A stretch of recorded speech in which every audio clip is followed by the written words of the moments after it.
So, sama din natin yung aking kuya, si Kuya Sandy. Salamat sa invitation. Praise God. So, pray muna tayo. No? Hallelujah. Lord, we thank you for this afternoon. We praise you, Lord.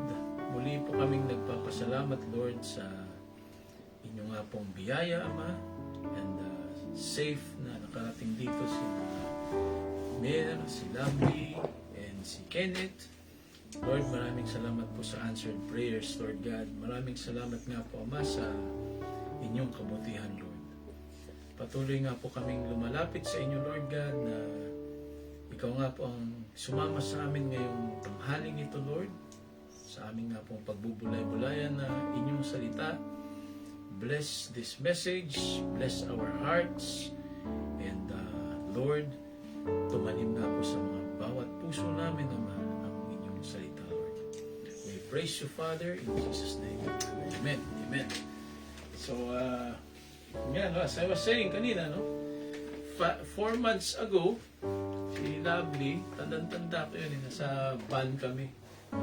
Tapos yun, sabi ko kay JC, PJ, ayan, sasakay na tayong airplane. Si Lovely kasi sila yung naghatid sa amin eh. Sa airport. Oo, sa airport. Tapos sabi ni Lovely, sana all, man. Sana all. Sabi niya. Sabi ko nga lang sa kanya, i-claim mo yan, ipag-pray mo yan, and believe in God na makakarating ka ng Paris. Dinideklara ko sa iyo, makakarating ka ng Paris. Ayun ka na. And 4 months later, eto na. Diba? Yes. And doon ko nga nakita na hindi po tayo parang transactional yung relasyon mo kay God na kailangan may gawin ka para ma-answer yung prayer mo. No, just believe in God, just pray to God and have faith na sasagutin ka niya. Sasagutin niya ang iyong panalangin. And isasabi ni taon ko kay Lovely is that just seek first the kingdom of God and His righteousness, and all these things will be added unto you. O, diba? Seek first the kingdom of God. Ito yung text natin actually, no? Matthew 7, verse, Matthew 6 pala, Matthew 6, verse 33. Seek first the kingdom of God, no? And His righteousness, and all these things will be given to you as well. Sabi sa ibang translation, seek ye first the kingdom of God and His righteousness, and all these things shall be added unto you. Matthew 6 verse 33. And yan ang main verse natin. Iikot tayo dyan sa Matthew 6 verse 33. However, i-connect natin yan sa Genesis chapter 12 verse 1 to 4. Ito nga po yung si Abraham. When God told him, ito yung isa sa mga pinanghawakan kong verse nung parating pa lang papunta dito. And sabi ko, go ba sa Paris o hindi? And I hope dito makapulot kayo ng lesson, no? Sa Genesis chapter 12 verse 1 to 4. Let's try to read. The Lord said to Abraham, go from your country and your people and your father's household to the land I will show you. I will make you into a great nation, and I will bless you. I will make your name great, and you will be a blessing.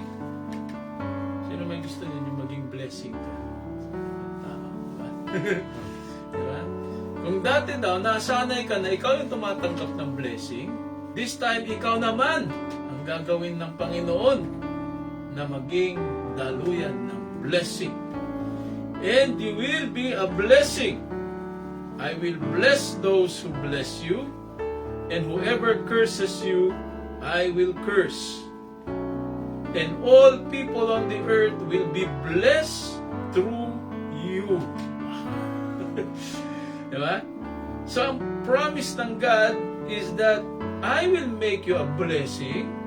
bukod sa gagawin na kitang blessing, okay?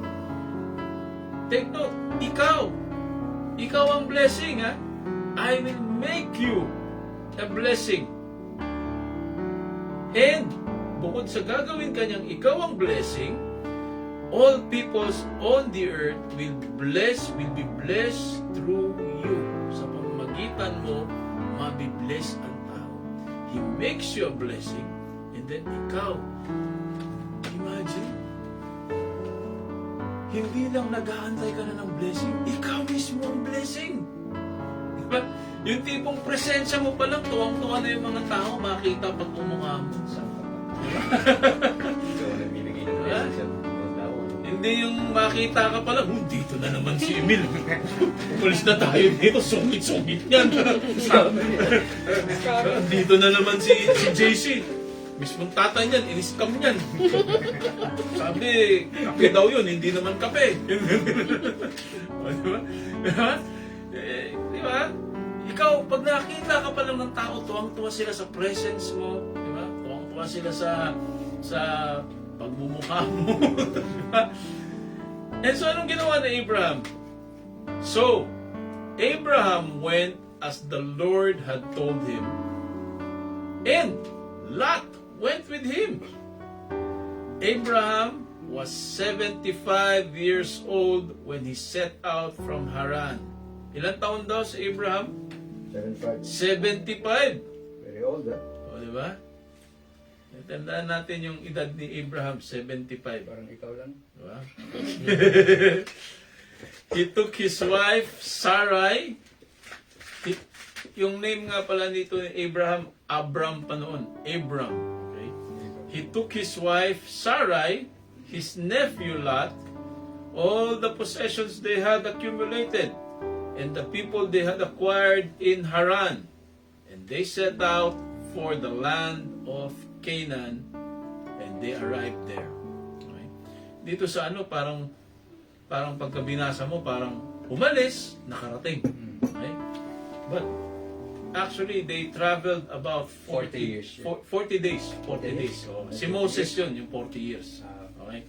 Moses yun, 40 years. Mamaya, i-discuss din natin yung the parallel nung kung bakit etong si Abraham, si Abram, 40 days nakarating sa Canaan, sila Moses, nakarating sa Canaan, 40 years. So, di ba? We will discuss that mamaya. Okay? So, he arrived. He arrived there in 40 days by caravan. Okay, sa Canaan.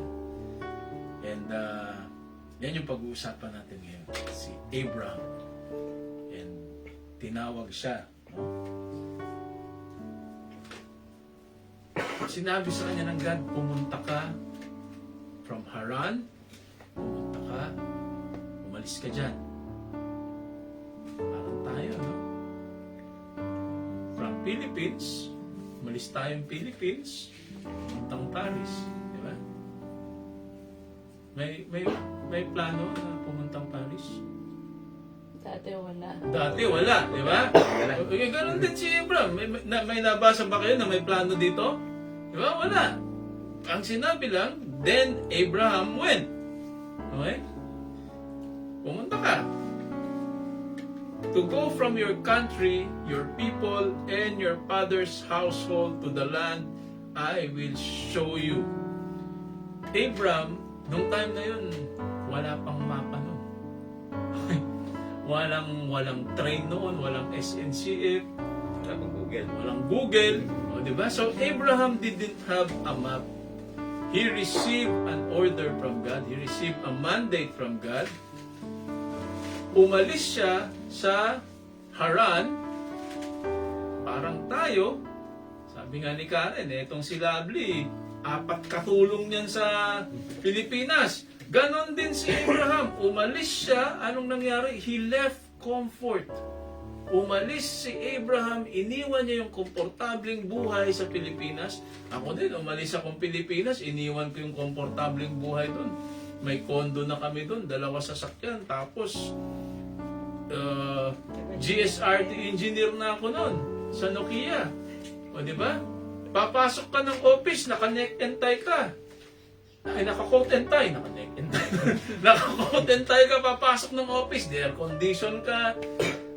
Computer ka harap mo. O, di ba? Eh, sino ba naman hindi lalapad talaga nun? 8 oras ka, nakaganyan sa harap ng computer. Hindi pressing yan. O, di ba? Ito, comfort zone nga lang, di ba? Umalis. Iniwan ng comfort zone. Okay?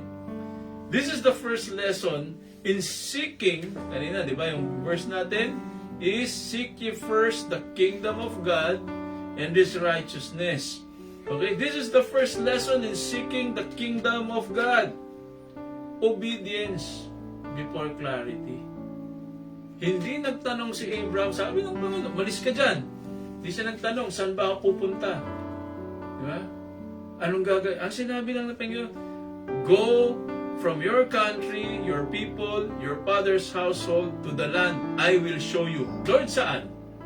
May ganun bang question si Abraham? Wala. May binigay bang mapa si God sa kanya? Wala.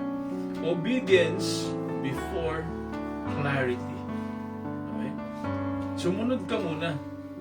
Yun yung sinasabing leap of faith. Faith. Wala lang. Oo, magtiwala ka lang. Magtiwala ka lang. O ngayon, sinabi sa'yo, I'm sure si Mer, sinabi ni Daddy Mer, kakamparis. I'm sure hindi ka ang gagawin ko doon. Di ba? Saan akong titira doon? No. Basta pumunta ka, wala di sige punta. Di ba? Pumunta ka doon, akong balas na. Di ba? Obedient. Ayun, magandang key yun. Pumunta ka doon, ano sabi ng Daddy? Ako bahala sa'yo. Ganon din ang Panginoon. Pag sinabi ng Panginoon sa'yo, pumunta ka doon, siyang bahala sa'yo. Sumunod ka. Sumunod ka lang. O, di ba? Sumunod ka lang. Sometimes, ang title nga pala natin is entitled New Beginnings. Bagong panimula. Hallelujah! Praise the Lord. And, yun, so si Abram, he went, no? Sometimes new beginnings require letting go of what's familiar. Letting go of your comfort zone.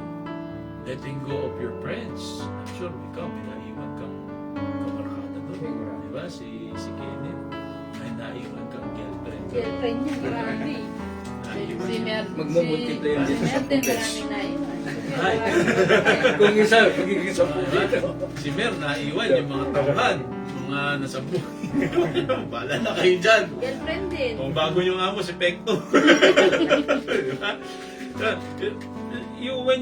When you step and follow God, mawawala yung comfort zone mo. Okay?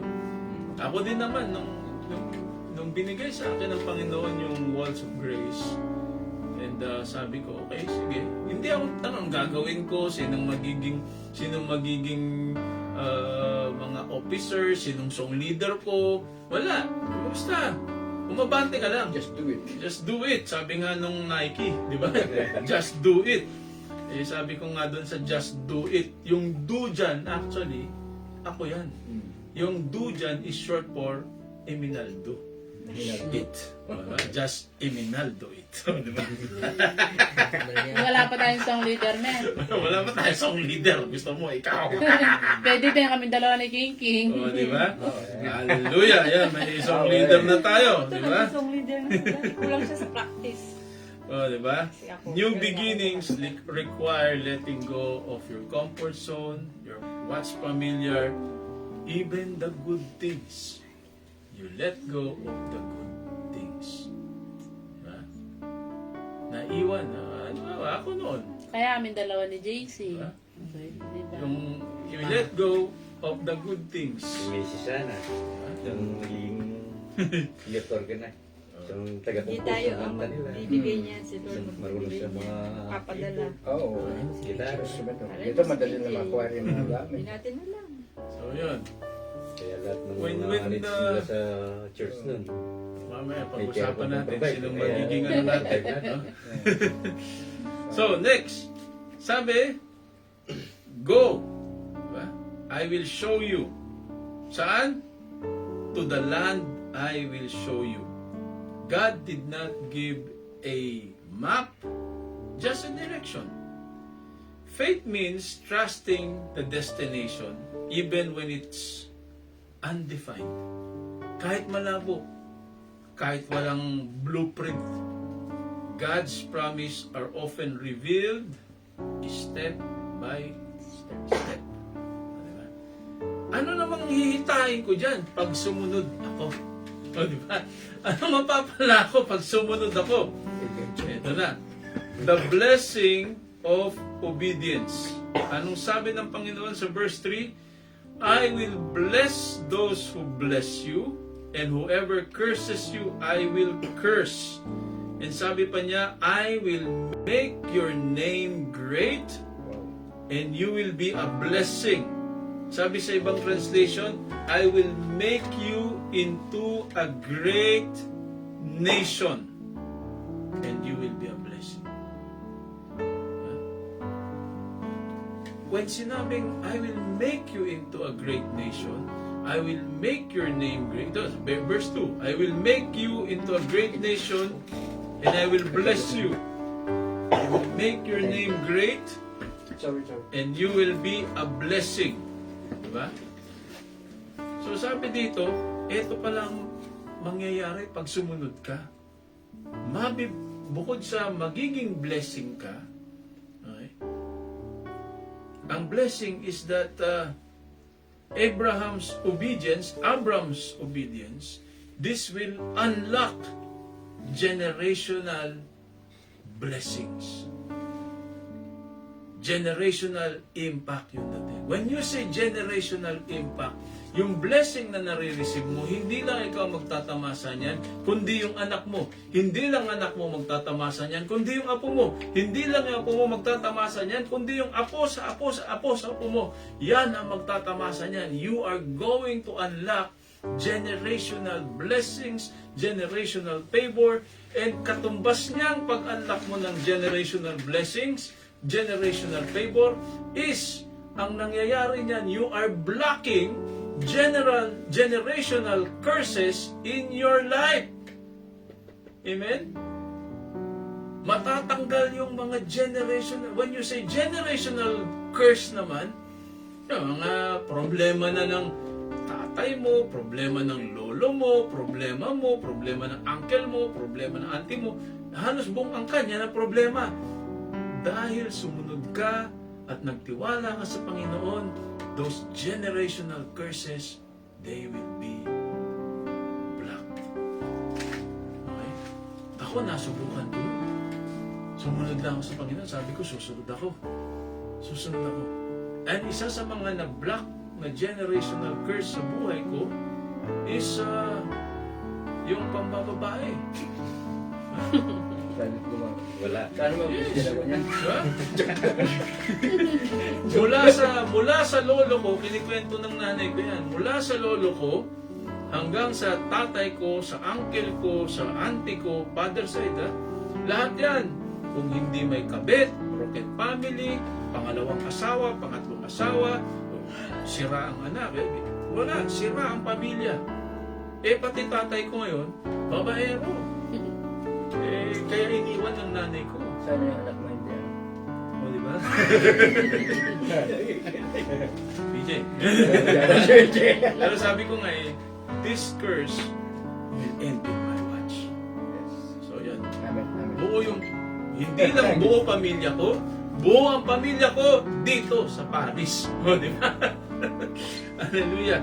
And when you say generational blessing, anong sabi kanina? Magiging blessing ka hindi lang sa sarili mo, kundi sa ibang tao. The blessing you are receiving right now may not be all about you. It's gonna be for somebody else. It's gonna be for probably a relative. Probably blessing namin ni Karen. Diba? Hindi lang sa amin na napunta yung blessing. Napunta kina JC, kina PJ. Kung hindi kami sumunod, malamang sama-sama kami dun sa Pilipinas. Diba? And hindi lang sa family namin. Yung blessing, napunta kay Lovely, napunta kay Mer, napunta... kaya dito kayo. Diba? Amen? Dahil sa blessing din. Dahil sa blessing, di ba? sino pa ba? Si Len. Diba? Si Len, Isa din, blessing namin sa kanila yun. diba? So, yung blessing, hindi lang ikaw ang hindi lang this time, the blessing that you're receiving, Lovely, Mer, Saldi, no? Hindi lang ikaw. The blessing you're receiving right now is not all about you. It's gonna be for somebody else. And ganun din, the trials you're receiving now is not really all about you. It's gonna be for somebody else. Yun lang, kailangan pagdaanan mo dahil balang araw, darating ang araw, meron kang mamiministeran, masyesheran. Pinagdaanan ko yan, kapatid. Kaya this time, you have the passion, you have the faith, you have the courage na sabihin, kaya mo rin paglampasan yan. Because a testimony na napaglampasan mo is kumbaga, unbreakable and unassailable testimony kasi alam mong nangyari sa buhay mo. Amen? Hallelujah. So the blessing you're receiving now is not only for you. And so with the trials, and sabi ko nga, di ba, nung isang gabi nagkausap tayo, lahat ng trials na pagdaanan na namin para maituro namin sa inyo, para hindi na rin kayo mahirapan. Blessing, di ba? Bago salta pa lang dito. Your yes to God today. Hindi na namin naranasan yun. Amen. Your yes to God today can ripple into blessings for others tomorrow. Yes. Amen, amen. Blessing na. Ha? So, number 4, the first step. The first step, okay, anong ginawa? Abram went. Sumunod siya. That was the first step. You are now on your first step. Diba? The journey begins not with the clarity na ito, may nakalatag na, ito, punta ka, no. The journey begins not with courage. Lakasan nga lang naman all of that. And then a new beginning doesn't wait for perfect conditions. It starts with the first step. Leaving everything for a place you didn't even know. Yes. Diba? Ako din, nung Pamilya. Oo, nung bata ko, ang alam ko lang na abroad is Saudi. O kaya US of A. Diba? Usual country na. Nung bata ko, sabi ko, unang salta ko sa US, ayaw ko dito. Bakit ang ugali mga Pilipino dito? Gusto, inuwi din ako. O, di ba? The first step, the journey begins when you take the first step. Okay? Leaving everything you didn't even know. Hindi ko alam noon na may Paris pala. Yeah? Actually, nung pagtapak ko dito sa Paris, I think it was after 1 month nung nag-sink in sa akin na yung Paris pala is yun ang capital ng France. Sabi ko, wow. Alright, nasa sentro kami ng France. Sa Paris kami. Di ba? Now, leaving everything you didn't even know, this sets the stage for generations of promise. Struggles, yes, andyan kasama ang struggles, and fulfillment. When you say generations of promise, because of that obedience, there was a shift in your life. You may not realize it now, but there's a shift in your life. So mga nandyan sa online, I don't know who I'm talking to right now, but I know I'm talking to somebody. Pag sumunod lang kayo sa Panginoon, there's gonna be a shift in your life, a shift in your generation. When I say a shift in your life, a shift in your generation, kung hindi kami sumunod sa Panginoon, a shift in your life. Ibig sabihin, that shift, kung wala kami dito, wala yung favor ng God. O di ibig sabihin, dapat nasa Pilipinas kami. Diba? Dapat, siguro si JC, si PJ, anong oras na ngayon? Alas 4, malamang si PJ nandun sa kanto, nagbibilyar. Diba? Si JC, malamang nandun sa parlor. Umahada. Jess. Diba? Diba? Malamang, yan, may Francine kami. Malamang si Francine nandun sa kanto din. Tumutuhog ng fishball. Ang salita, hindi marunong mag-Francine. O, diba? Malamang English, oo. Tapos, Kapampangan. Kapampangan. Diba? Pero malamang nandun niya sa kanto. And walang pag-asang, wala sa isip nila ang French. And so right now, you may not realize it, but there's a shift in your life now. In your family, lovely, in your family, there. There's a shift in your life. 4 generations to come. Diba? Hindi lang kasi buhay mo mababago. Mababago buhay ng pamilya. O ito, lalaki na to dito. Yung mga inawanan ko, sigurado dito rin ako. Diba? Tapos din. O, diba? Si Kenneth, malamang, lalaki na yan Kaya lang dito. mga kapatid dito. Makakapag-asawa din. Makakapag-asawa dito. Diba? Mag-aaral. No, baka di na sila lang Francis yung papangasawa. Pagpunta ng Paris. Kaya di palaki. Bihira lang siya. Diba? Ang piliin doon. Imagine? Kaya itim pala ng pangasawa ni Kenneth. Hindi, si PJ yun. Mahilig ka crush niya. Yes. Kalahi na tayo. Sila lang sa Pinas. Nakalive tayo. Baka sabihin nila racist tayo. Wala naman sinabi masama sa itim. Sinasabi nila. Diba? So, yan. Mas gusto mong manatili mo. So, ayan. Pinas ganyan.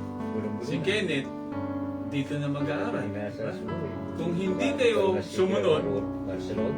kay God, malamang si Kenneth, next year, May doon pa rin asawa sa Pilipinas siya. Asawa na. Malamang next year. Oo, pero na sinabi ng lolo niya. Oo, diba? Diba? Pero ngayon, Sinabi nabago. Ano siya? Nabago ang buhay. Diba? Pero yung lifestyle ng binata, pag Nabago ang buhay. babae, sa Remember, you're already in Paris. Ang social niya. Pag umapa ka ng Pilipinas, pag-aagawan ka din. Yan, Mag-ano siya yan yung na all this sinasabing para ano, makapag- dito. yan yung sinasabing shift.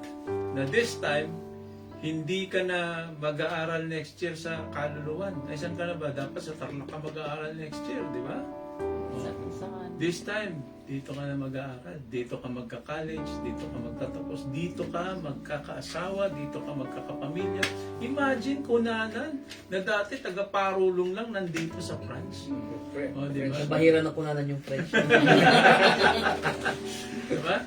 Parang si Karen, nagkaroon ng shift sa buhay niya. Diba? Eh kung nasa Pilipinas lang kami, yun nga, malamang ito mag-aaral sa vulcanizing. O, diba?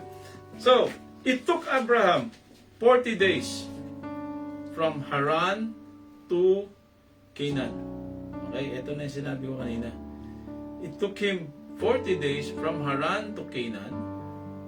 Now, so fast forward to the time of Jacob. Okay? Si Abraham nagkaroon ng anak, si Isaac. Si Isaac nagkaroon ng anak, si Jacob. Si Jacob, they were settling in Canaan. Fast forward to Jacob. Okay? Nagkaroon ng famine sa Canaan. They had to go to Egypt. Okay? Egypt. It took them 2 weeks to go to Egypt. And doon, lumago ang Israel. Okay? Mga angkan ni Jacob, doon sila lumago. Okay? After 300, fast forward to 300, 400 years later, they were being enslaved this time because, yes, they were in Goshen. They were in the best lands of Egypt. But then Goshen is Goshen and Canaan is Canaan. Goshen, yes, it's fruitful, it's prosperous, but then Goshen is not the promised land. It was Canaan. Okay? Do not settle for anything less than what God has designed in you. Do not settle for anything less. And I'm sure you were not designed para mag-ultod lang dito sa Paris. You were not designed para magminage lang dito sa Paris, magtanggal ng alikabok. Although lahat tayo nagsisimula dyan, Yes. you're designed for something greater. O yan, si Karen, pabulohin mo lang yan. Bibilang na yan ng apartment. Sisimulan yan next year. Diba? I-claim mo na yan. Diba? I-claim mo Yes, na yan. nang mag-invest, no? Diba? Invest nandito. Diba? Nandito ang ano. Dito ang blessing. Now, 40 years. Bakit inabot ng 40 years ang Egypt pabalik sa Canaan? Because of this obedience. Okay? So, obedience gets you there on time. Ayun, introduction pa lang yung kanina. So, this is our main topic. Introduction pa lang yung kanina. Obedience gets you there on time. When you say new beginnings, Abram, sabi sa niya, tandaan niyo yung edad ni Abram nung sinabi sa kanya, 75 years old. Nagsimula siya. Imagine, sinabi dito Abram took with him, was 75 years old when he set out from Haran. He took his wife, his nephew Lot, all the possessions they had accumulated, and the people they had acquired in Haran. So, stable si Abram, kung tutusin. May kabuhayan siya sa Haran. Okay? That's the problem with a lot of people. They're afraid to start all over again. Pero this time, if God tells you, go, new beginnings, you start all over again, regardless of your age. 75 years old. Sinabi, start all over. Samantala, kung tutusin ngayon, na 75 years old, kung tutusin, retired na yan di ba? May pag-asa Diba? pala ako. Yes! Yan yung sasabihin ko sana sa iyo Sinabi mo kanina, matanda ka na, hindi ka na pwedeng magpormasyon. No! Di ba? Yes. No! If you want to start all over again, sa formasyon, dyan mababago yung karir mo Dyan mababago yung tinatabing Selection mo. yung métier, yung profession, di ba? Kiles ton métier, no, Jiswi, kudkud takobets. Di ba? What is your profession? Di ba? Sabi nga niya, Spartans! What is your profession? Di ba? Ngayon, pag sinabi, dahil pag nagpormasyon ka, mababago yung profession mo. Ako, nagpormasyon ako, dati nagkukudkud. Yan, sa hotel na ako noon, pero nagkukudkud akong takobet sa hotel. Dahil nagpormasyon, nabago yung profession. Okay? And it's not yet too late. Kaya ka, magpormasyon ka. Mag-enroll ka sa Polempro. Lagi mo susulatan. O, di ba? Abram was 75 years old. God's voice, when he heard God's voice, he obeyed. And riches from Canaan, he received. Okay? Now, delay, nagka-delay si na Moses because of disobedience. Okay? Now, the message, delay is not about distance. Kung tutusin, malapit lang yung Canaan sa Egypt It's about disobedience. Sa wilderness, this wasn't a logistical problem. It was a heart problem. Okay? Kaya sila nagkaligaw-ligaw. God had already prepared the land, but the people, they weren't prepared to trust Him. God had already prepared plans for you, Paris. But then, are you willing to trust God? Huh? Example na lang. Everything is prepared for you. Diba? Di tulad namin ni Karen noon. Saan kayo pumunta? Noong unang video call namin ni Karen noon, feeling ko, sabi ko, ba't ganyan yung lugar mo? Bakit? Nasaan ka? Ba't parang barong-barong yung bahay mo? Dami nakasampay. Oo naman, dami nakasampay. At ang dilim dyan.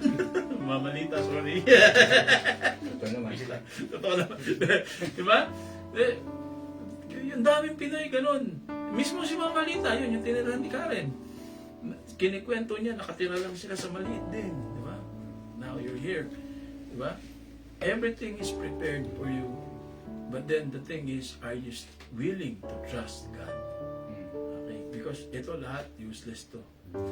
What should be taken days becomes decades because if you question the promise, you complain about the process, and you resist the presence of God. Yung parang tagal-tagal ng breakthrough, Bakit parang hindi nangyayari yung breakthrough? Nawawala ka lang ng tiwala, no? O, di ba?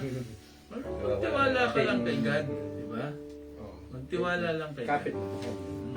Huwag kang magtitiwala sa panganibong. Diba? Yung sinasabi ko, may ka-bandmate kami noon sa banda, Bong ang pangalan. Huwag kang magtitiwala sa panganibong. Sa Panginoon ka magtiwala. Diba? Kaya may kanta kasi noon, sinisipra namin.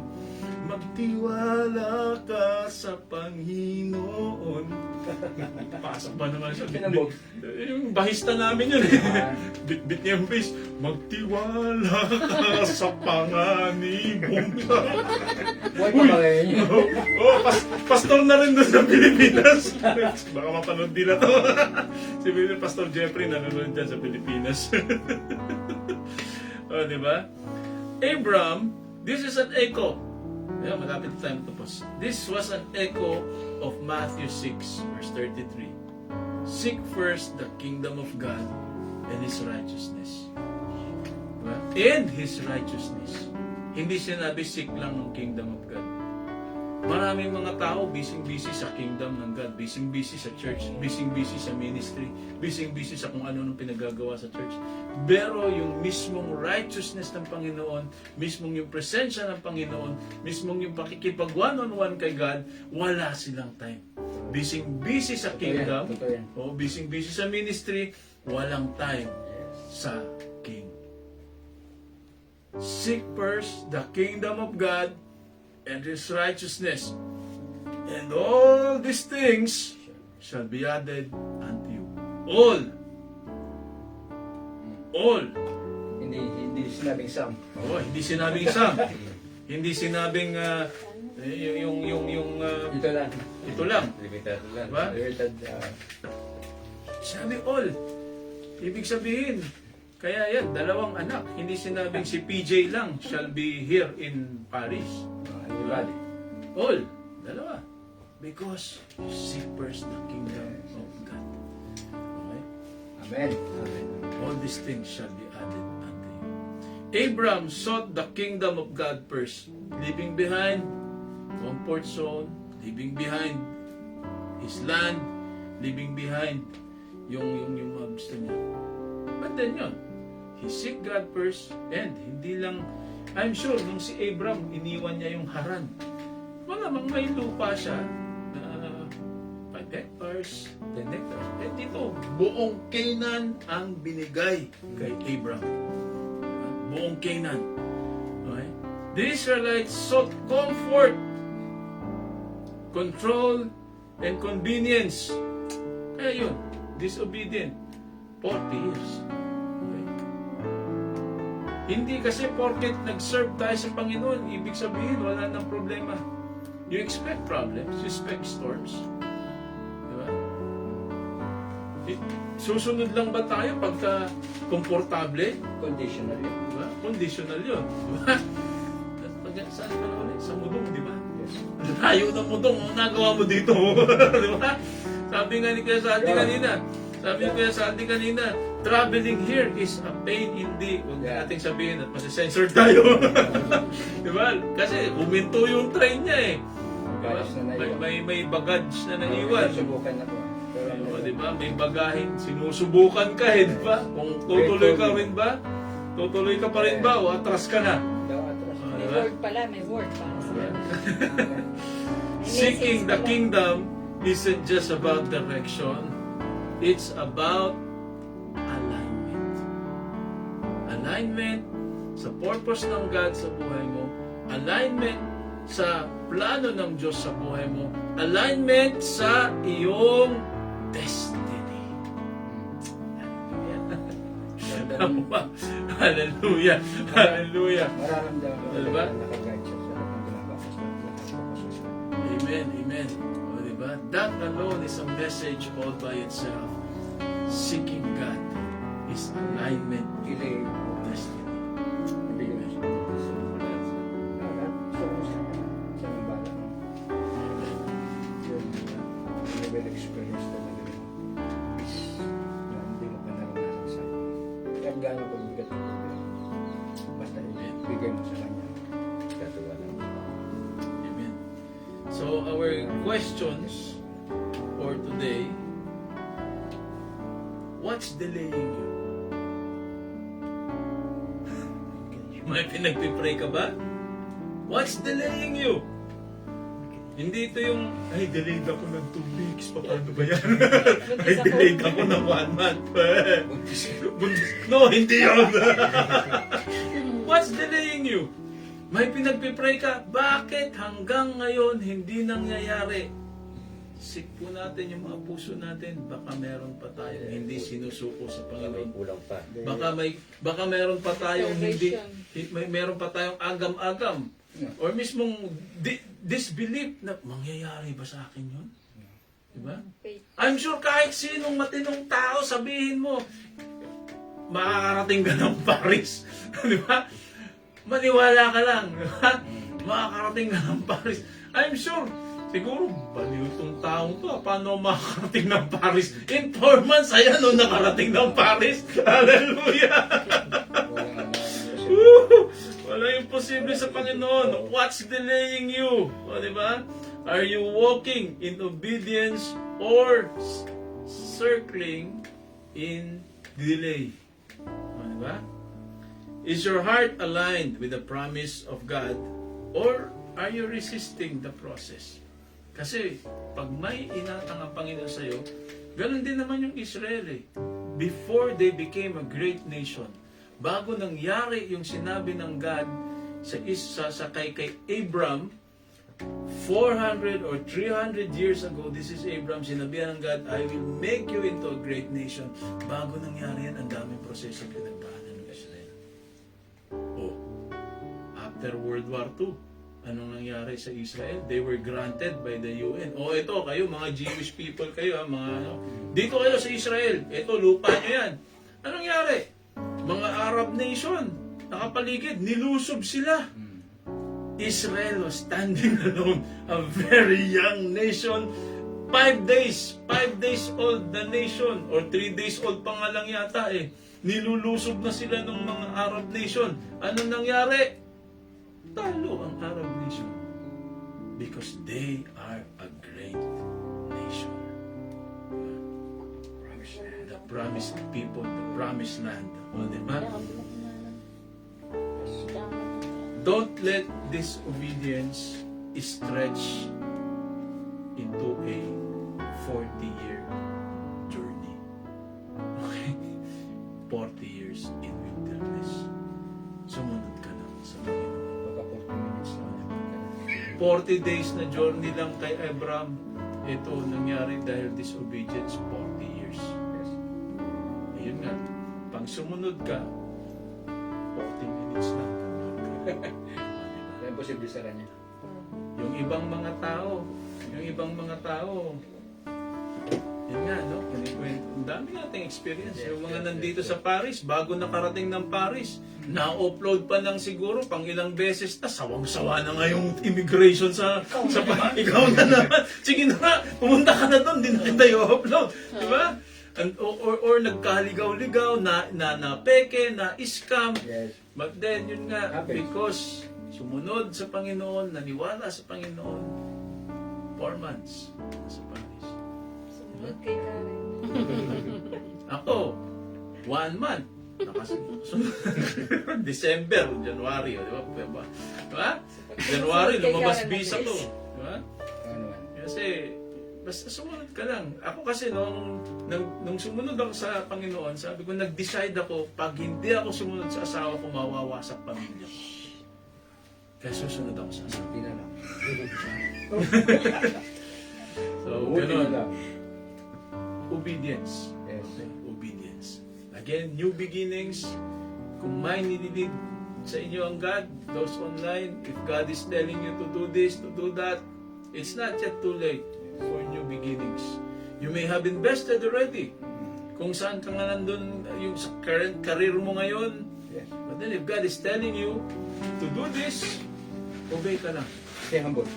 Stay humble, Yes. and you're being aligned Yes. to your destiny. Do not settle for anything less than what God has promised you. Dahil ito dyan. Let's pray. Lord, we thank you, Lord, sa mensahe nga po ninyo, Lord God. Lord, I pray, Lord God, patuloy niyo nga po ibigay sa puso namin, Lord, ang pag-obey sa inyo, Lord God. Teach us to be humble enough, Lord God, to just obey you, to follow you, and to follow your directions, Lord God. Lord, give us, Father God, those also watching online, Lord, give us the courage, Lord God, to let go of our comfort zone, to let go on what we've invested, to let go and just trust in you, Lord, and to follow you, for us to be aligned for who we are and what you have created us to be. Ma-align kami sa iyo.